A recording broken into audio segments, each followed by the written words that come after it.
Much. So, yes, for those of you who don't know me, my name is Jill Dudebout, and I'm one of the hematologists.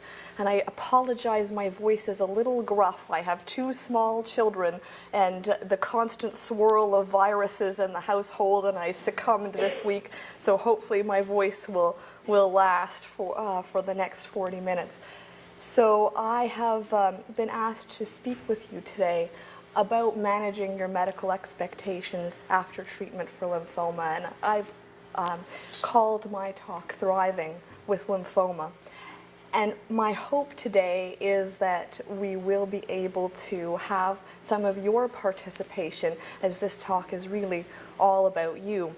And so I'd like to draw your attention to my poll software here. So for those of you who have brought along a cell phone, we're going to try something called Poll Everywhere. And there are 2 ways for you to access my polls, and it's written up on the board over there. So you can either send a message, a text message, and for those of you who don't know me, my husband's a cardiologist and we share our Poll Everywhere account, so that's his name. So if you can either text that word to that number, or in your phone browser, you can go to pollev.com/@heartdoc, and then the polls will come up and you will be able to vote on them.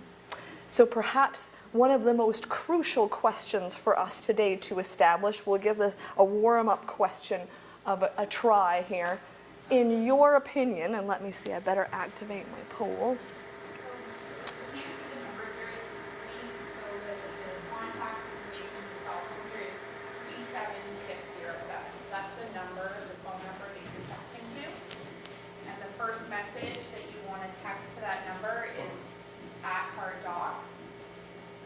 Right after, you'll get like a reply saying you've entered the poll, and then you want to give one of those. Then you just text A, B, C, D, or E in this setting.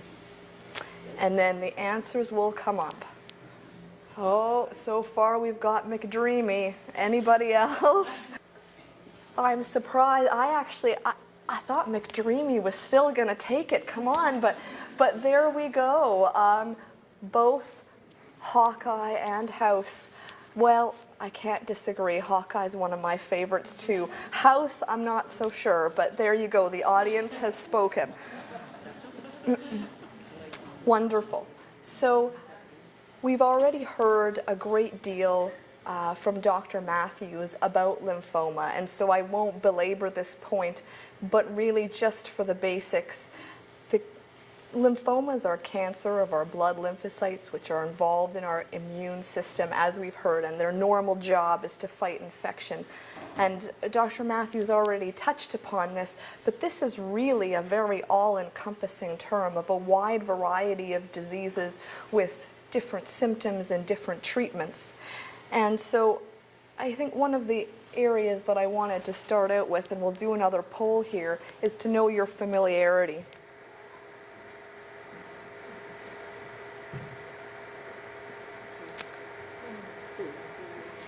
All right, so the poll is active, and so if you can just answer A, B, C, D, or E, and this is before you were diagnosed with lymphoma, so not now, but before your diagnosis, how familiar were you with lymphoma in general? And given a little guidance up there to help us decide about our familiarity with the disease. Give everyone a little bit of time to answer.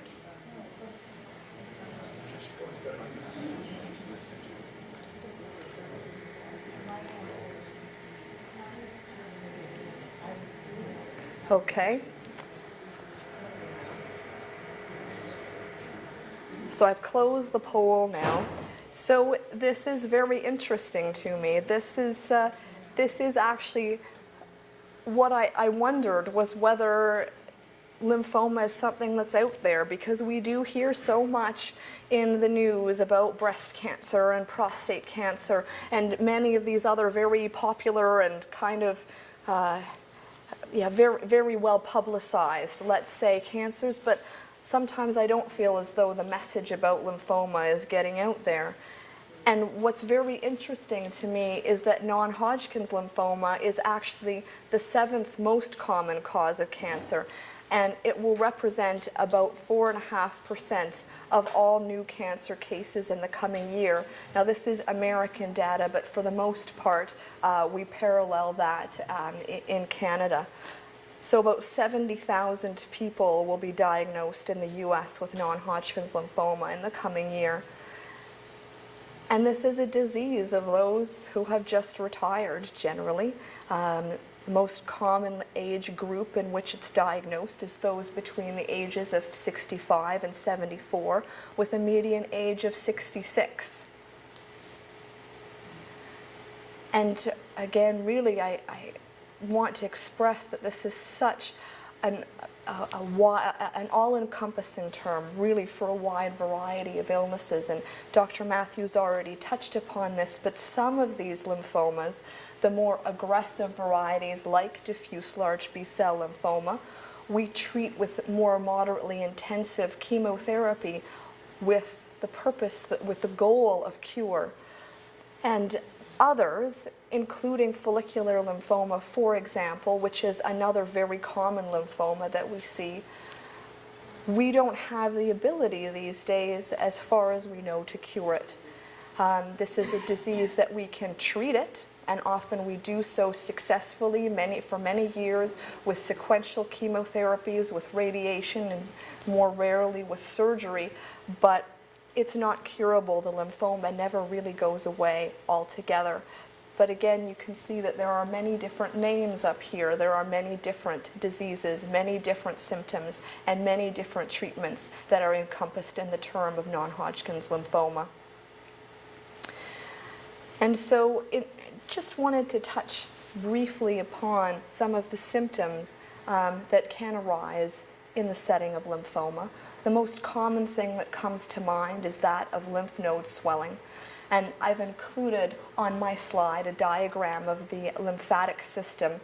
And as you can see, this is really a system in our body that's designed to meet infectious insults. And our blood lymphocytes do circulate through this. And when you come to your doctor, to your hematologist, oncologist for an assessment, the way that we try to assess your lymphatic system through exam is by feeling those areas where it is the most superficial. And you can see from the diagram that some of the logical places are in the neck, in the armpits, and there's actually quite a bit of lymph node and lymphatic tissue in the groin area. Lymphoma can also manifest with low blood counts that can make people tired or short of breath or prone to bruising. And then some of the classic things that we read about in the textbook are fevers or soaking sweats at night or unintentional weight loss. I wanted to start by going over a couple of cases with you. And I wanted to do that. I don't want to belabor the point because this isn't the subject of my presentation today, but I wanted us to all really focus on the fact that here we are talking about many different stories, many different journeys, many different types of diseases that have different treatments and different symptoms, and so everyone will have a unique story. And I've kept as much as I can in my cases to the facts, because it really is impossible for me to, I think, do justice to what's not written here, to the hours in the hospital, to the many appointments with me discussing the various options and the weight and anxiety, the weight of those struggles, of those decisions, and really your stories going through this, both those of you who have the lymphoma and those who have supported. And so as I said, I've tried to stay very much as close as I can to the facts, and I've changed name here for privacy purposes. So first of all, Dan was diagnosed with one of the very common lymphomas, follicular lymphoma. This is a non-Hodgkin's lymphoma. And he was diagnosed in 2004, but really had had it for at least a couple of years before that. And it had manifested as these recurring skin rashes that weren't really going away. And even though he had had a lot of biopsies, the results were always inconclusive until finally one biopsy clinched the diagnosis. And he has his primary manifestation, the rash, and not really a lot else. He felt well. The rash did eventually start to get worse and he required treatment. And so I won't go through this in detail, but I will say that over the last 11 years, he has undergone a wide variety of chemotherapy treatments. He's actually had a couple of spots surgically excised, and most recently has been initiated on one of the new medications that we've just been discussing, the ibrutinib. And so for him, this really has been a chronic disease that has been mainly manifested by skin lesions and sometimes lymph node swelling. On the other hand, we have a different story. Then 70 years old, Bob was admitted to hospital. He had had intense back pain that was getting worse, and then all of a sudden also developed very worrisome weakness in the legs and difficulty with his bladder, and he went to the emergency department, and he was found to have a large mass around the spine and required emergency surgery to relieve that. And he was diagnosed with a very aggressive type of non-Hodgkin's lymphoma, diffuse large B-cell lymphoma in stage 4. So again, I won't belabor the details of this, but really just to say that, again, he went through a very intensive course of chemotherapy. Some of that chemotherapy had to be delivered as an inpatient, and so he had multiple hospital stays and very strong chemotherapy. And even after the surgery to the spine, he still required radiation. And he completed treatment in March of 2012. And it did take quite a bit of time for him to be back to himself again.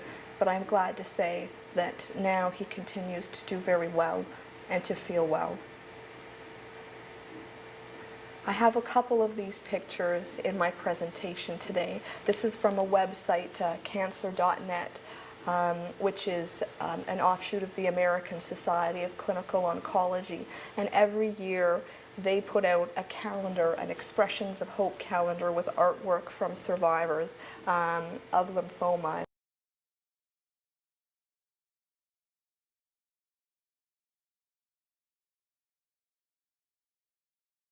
Ray of hope, and she thought that this lighthouse was like a beacon of hope for her, and so I thought that was very interesting.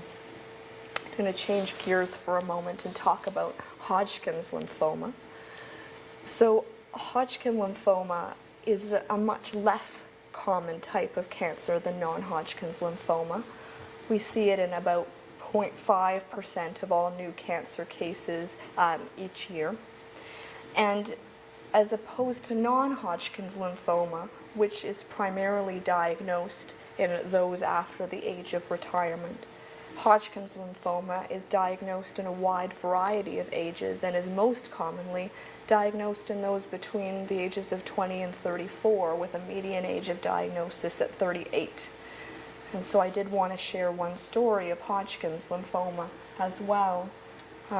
Joe was 21 when he presented to the emergency department because he was having trouble breathing, and his face and neck were very swollen, and he had sweats at night that would soak the bed and a lot of weight loss for no reason. And he was found to have a large mass in his chest, and it was blocking some of the major blood vessels in the chest, and that's why his face was swelling. And so he was started on the very typical ABVD chemotherapy for Hodgkin's lymphoma. Unfortunately, his CT scan done in the middle of treatment showed that he wasn't responding as well as we would have liked. So he had his chemotherapy switched and underwent a very intensive process called high-dose chemotherapy and stem cell transplant, and also had radiation to that chest mass. And I'm happy to say that he has been well and in remission ever since. But a new normal for him has been that he can't actually sleep laying down flat, because if he does that, he gets some very mild symptoms still of a blockage in the blood vessels of his chest. The chest mass never completely went away. He has scar tissue there. And so for him, this is part of his day-to-day life now. Again, just another picture from the Expressions of Hope calendar. This was a little girl who, when she found out her teacher was sick, wanted to draw a picture to try and make herself and her teacher feel better. And for her, this picture represents, with the horse's mane flying in the breeze, the freedom and the peace that Mia would have wished for her teacher. So those are some of the stories about being diagnosed and treated, but then really that's in some ways only a relatively small part of the lymphoma journey and what happens next. And so I wanted to ask a more open question. And this one, what I would like for you to do is to try and just text a word or a couple of words that expressed your feelings when you completed chemotherapy.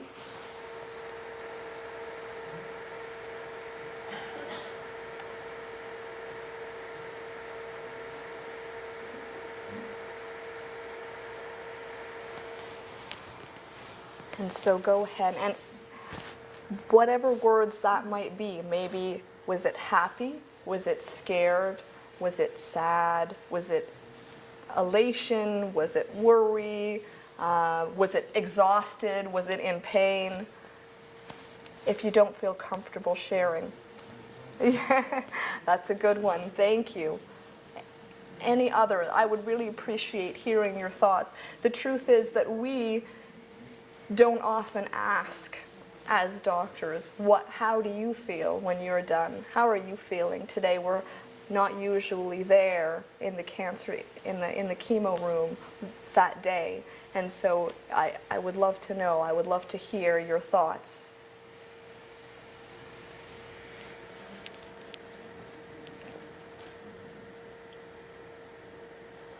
Well, thank you all very much for those thoughts.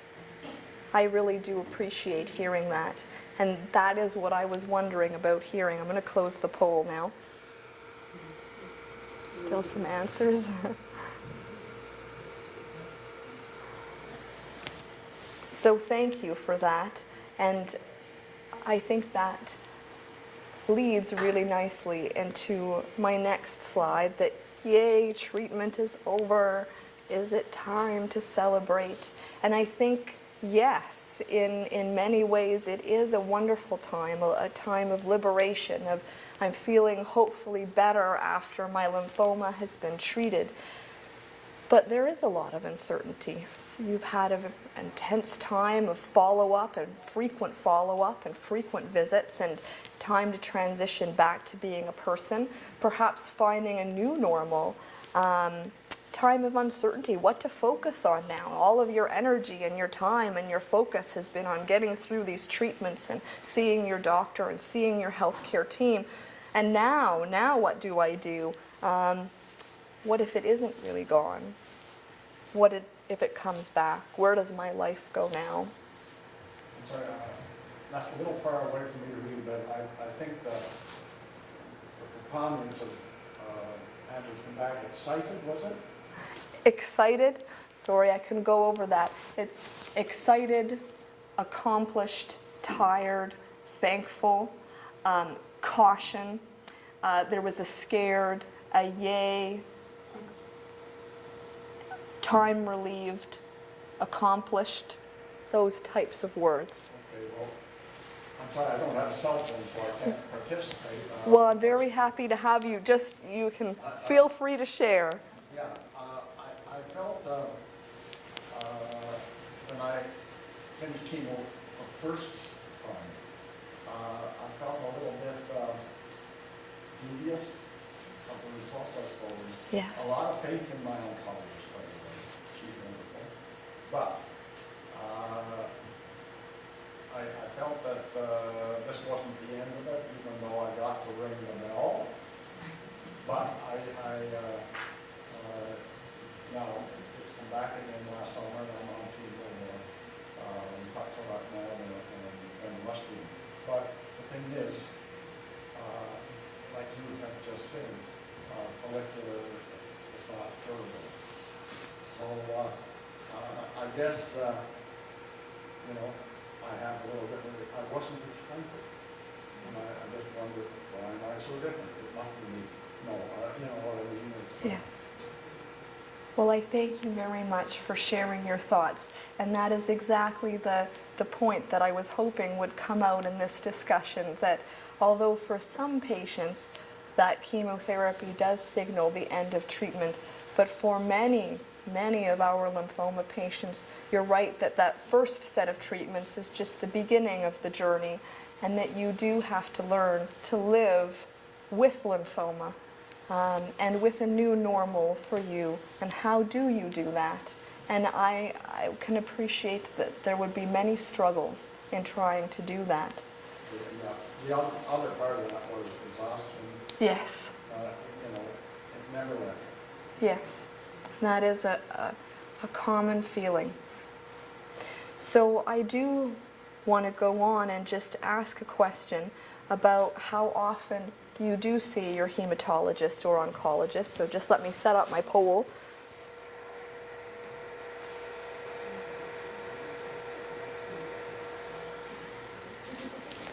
All right, I think we're good to go. So A, B, C, D, or E, or F.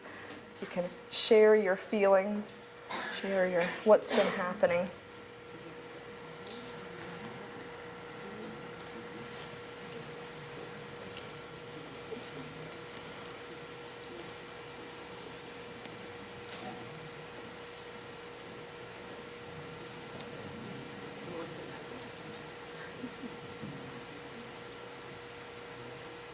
Great.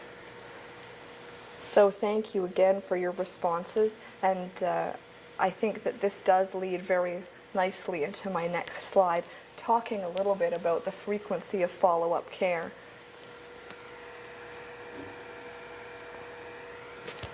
So you can see here that I think this represents the fact that we have a varied audience at different stages in the course of their lymphoma journey. I'm very happy to see that no one answered less than I would like. I threw that one out there just to see, so I'm very pleased to see that. But yeah, so I think what you've experienced is what is very typical. So usually closer to the time of completion of chemotherapy, or at a time where your disease may seem to be more active, the frequency of follow-up is closer together every 3 or 4 months. And that's usually for the first 1 to 2 years after treatment. And then gradually we sort of space out those appointments a little bit more, so that typically by the time 5 years after treatment is up, once a year is usually satisfactory. And sometimes care at that point is transitioned back to the family physician. And when that happens, or if that happens, your hematologist oncologist typically will send a comprehensive letter to your family physician about the things that we do when we see you in clinic, and what we would expect should continue happening yearly. And that bond is still there. Your family physicians always know how to get a hold of us should help be needed. So I wanted to talk a little bit about what generally happens at those appointments, though I'm sure that you all are really pretty familiar with this by now, and more than I. So you'll see your physician and asked about symptoms both of the lymphoma, but also for potential complications of the lymphoma or treatment. And that's really the goal of follow-up care. It's not just to monitor for recurrence of the lymphoma. It really is to try and address those issues of concerns after treatment, or indirect consequences of the lymphoma as well. And so that's why we sit down, we have a conversation, ask how you're doing, and we examine those lymph node areas that I had pointed out. And typically blood work is drawn both to monitor for lymphoma recurrence, because sometimes blood work can help signal that. It's just one of the pieces of the pie that we use to monitor. and also to monitor for effects of chemotherapy. So next I wanted to talk a little bit about imaging, and we'll move on to our next poll.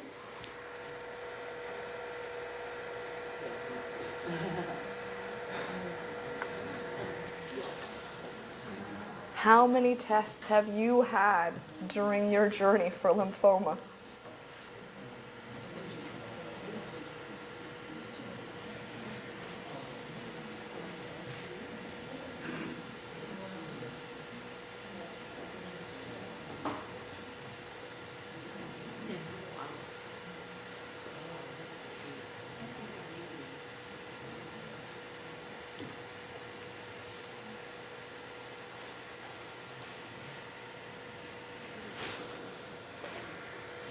Great. Close the poll there.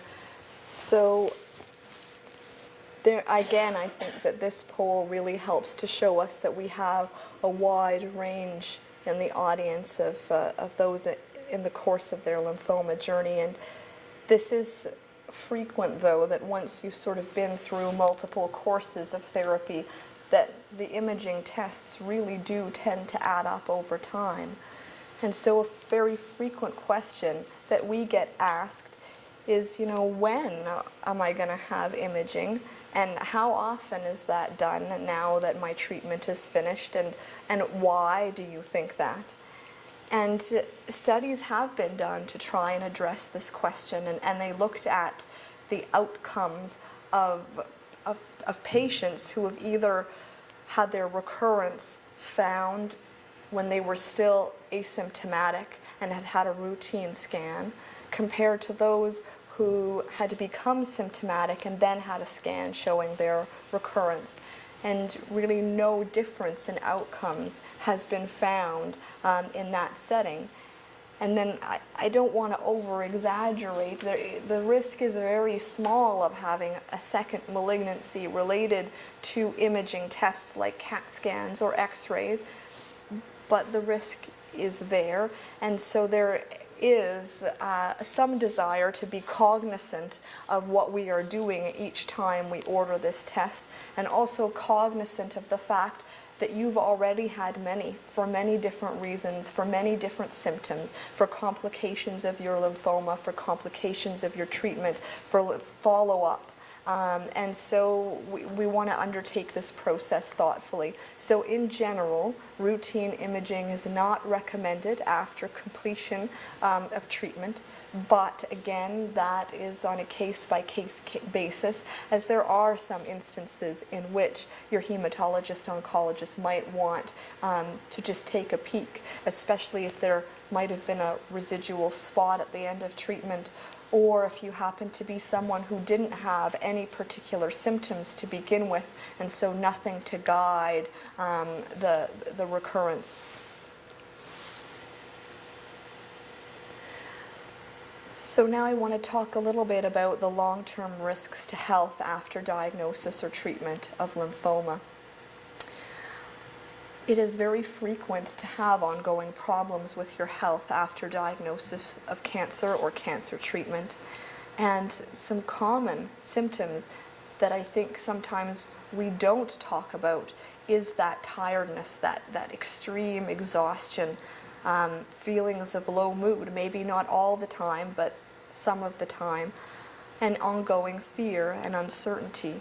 And there are a lot of struggles after treatment for lymphoma it's difficult for your doctor to address all of these in follow-up care, but we certainly recognize the impact that this has had, not just on your health, but on life in general. Going a little bit towards the medical side, there certainly is an increased risk of heart disease after treatment for lymphoma, and it depends on several factors. First of all, the type of chemotherapy. Some chemotherapies have little or no risk to the heart. For example, something like bendamustine, whereas others can be more hard on the heart. And so in one of the chemotherapies in that CHOP that we were talking about can, in later stages, have some effect on the heart muscle, the functioning of the heart, not so much in causing coronary artery disease. Now, the risk of that is very small, but certainly it is there. If there's been any radiation to the chest or the heart area, then there certainly is an increased risk of coronary artery disease, and heart attack is what goes along with that. And certainly patients who have uncontrolled cardiac risk factors, and by that I mean high blood pressure, diabetes, high cholesterol, smoking, poor diet, and so all of those things have an impact on your health in conjunction with the types of treatment that you've had. Also, there's a concern about second cancers. So in general, those who have had one of those chronic cancers, like follicular lymphoma or CLL, chronic lymphocytic leukemia, they are at a higher than average risk of certain lung and skin cancers, even treatment aside, just having the lymphoma. And those treated with chemotherapy have a higher than average risk of some second blood cancers like leukemia or something else called myelodysplastic syndrome. And again, the chance of that is very small, but it is one of the things that we monitor for when we do blood work through your follow-up care. And this tends to be something that happens years down the road, like 10 or more years after treatment. And then after radiation, there's both the worry of the blood cancers plus any cancers in the area of radiation. So for example, for a woman who's had chest radiation, there's an increased risk of breast and lung cancers. If it's neck radiation, it can be thyroid or head and neck cancer, and so forth. And so follow-up is typically tailored to what treatments you've had to monitor for that. Other things that come up, so thyroid dysfunction if there's been radiation to the neck, infertility with some chemo or radiation treatments, poor dental health, especially if there's been radiation to the head and neck. There can be lung damage from chemotherapy, or both an over or underactive immune system, both related to the lymphoma or to the treatment of the lymphoma. And again, those are all things that are monitored through your follow-up visits with your hematologist oncologist. I'm just going to change gears here, and my final expression of hope, a patient with liver cancer, and this was her expression of inner peace. And so what can I do is another question that I am frequently asked when someone has completed treatment. And I guess what I wanted to talk a little bit about is how to help manage that uncertainty. Even if you've been treated with the intention of cure, there's the concern about what will happen if this does actually come back. And for those of you who have been diagnosed with a chronic lymphoma, as we've heard, that worry often comes to the forefront. And I would urge you to try and control what you can. Inform yourself about your lymphoma, about your risks of recurrence, about the specific symptoms of recurrence to look out for. When does your hematologist oncologist want a phone call in between visits? Try and find acceptance in some ways that there are parts of your journey that you won't be able to control, but control what you can. I think that there's value in just recognizing the fears that you have and accepting, realizing that that's normal, and that you have to talk about them, that you can't keep them bottled in, that whether it's your hematologist, oncologist that you want to discuss that with, or with other members of the healthcare team, or friends or family, or whoever can help you, can give you some support. We're all here for you to help with this. Some people say that putting their lives back in order makes them feel less fearful. Be involved in your health care and work on having a positive attitude. And I know those are all very easy things for me to say, but those are some of the things that we're always striving to improve ourselves and things to think about. Another question that I have for you. And again, this is one that I'd like you to answer in a more open-ended way. What have you done differently since you were diagnosed? And whether that's see your friends, or take up a hobby, or change your diet, or whatever comes to mind. The first thing that comes to mind of what do I do differently, volunteer, whatever it is, I'd like to hear it.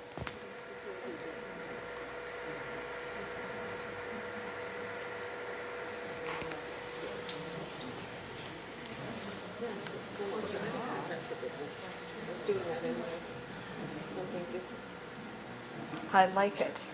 It's a good one. I have to do more of that.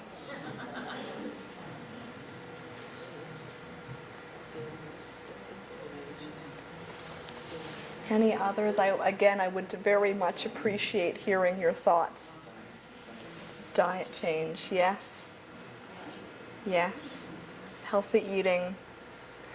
Spend more time with family. Spend family time, healthy family. Eating, knitting.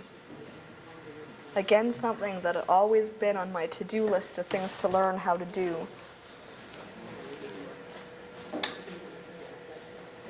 Moments. Taking those moments. I like that. That's wonderful. Positive.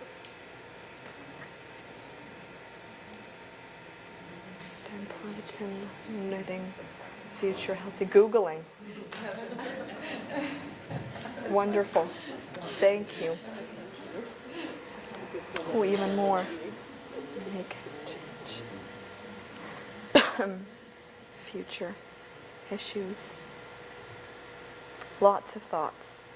This is wonderful. Thank you. Appreciate. Lots of very strong words there. Thank you. And then I also want to go directly into another question, and that's who else has been part of your lymphoma journey? Who has helped you in these changes and doing things differently? Who has been there? A little shout out to all of those who have been along on the journey with you. Is it dad? Is it my daughter? Is it a friend? Wife? Husband? Sisters? Parents?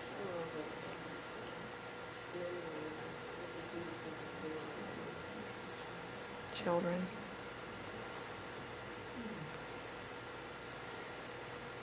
Friend? And parents? Faith? The dog. Oh, I love it. Listen, my dog he's my first baby. Yes. Girlfriend, kids, oncologists. Thank you. Thank you. We appreciate hearing that. Thank you. Nurses. Wonderful. Grandma. Wonderful.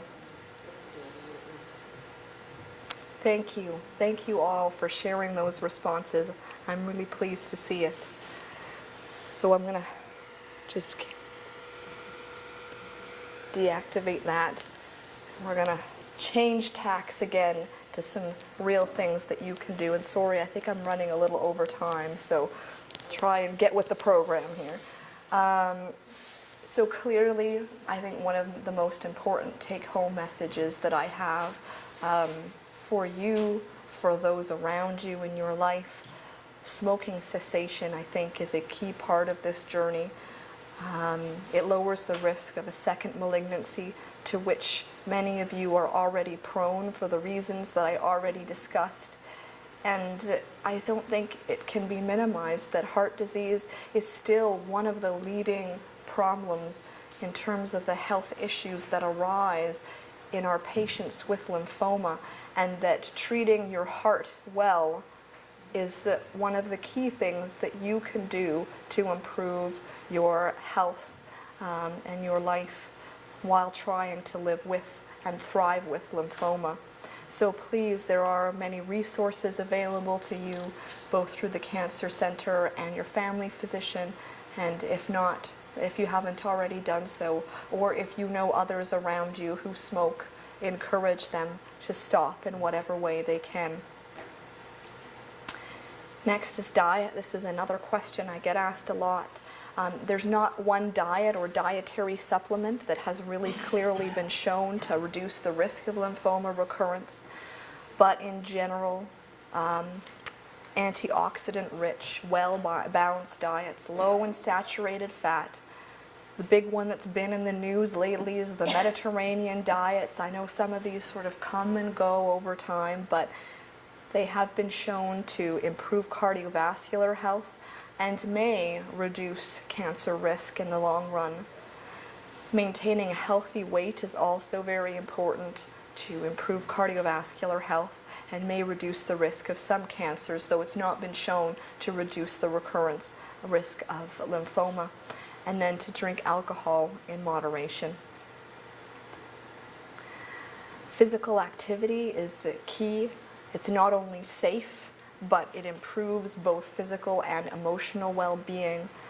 It does improve tiredness over time. It improves anxiety.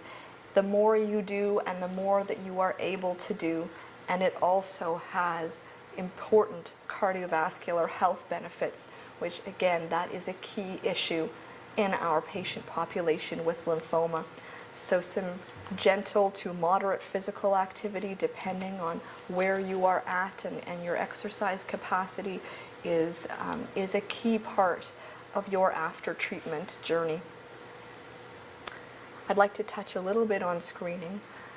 So in terms of follow-up going forward, we certainly recommend all age-appropriate cancer screening tests. So don't be a stranger to your family doctor, even though you might see your hematologist, oncologist frequently. Your family doctor will be the most up-to-date in terms of the screening tests that are recommended for your age, and that is a key part of your journey. Blood counts are checked with your follow-up visits to monitor for any secondary blood cancers. And we do suggest that an annual skin exam through your family physician is useful, and to be very cognizant of the sun, because skin cancers are increased in people who have had lymphoma or treated for lymphoma. And an annual mammogram to begin at age 40 or 8 years following breast radiation. I just want to mention very briefly that there are multiple online communities, and another one mentioned today, that are very useful, have wonderful information, and for me were a great inspiration in creating this presentation. And if you go on any of these sites, they actually talk about lymphoma survivorship care plans that you can fill in with the help of your family physician and your hematologist oncologist, and that is certainly something. It allows you to keep all of your medical information in one place, and if that's something that would interest you, there's a lot of information online about survivorship care plans. So in the summary, people are living longer with both non-Hodgkin's and Hodgkin's lymphoma. It's a really exciting time in lymphoma care, as you've heard, and I think that we're only going to be getting better from here on out. And so we have to remember not only about managing our lymphoma, but our health in general. And there is so much that you can do to promote good health. Smoking cessation, good nutrition, regular physical activity. Don't lose touch with your family physician, and seek support, because you have been through a tremendous journey. You can think about your life before cancer. Were there things that you did that made you feel less healthy? Maybe you ate more than you needed, or drank a little too much, or smoked. Maybe you kept your feelings bottled up and had a hard time communicating with those around you, and those are all things that you can work on and that have real tangible benefits to your health. So I will end off with a picture of my kids just last month in Orlando, and I thank you very much for your very thoughtful and thought-provoking responses today.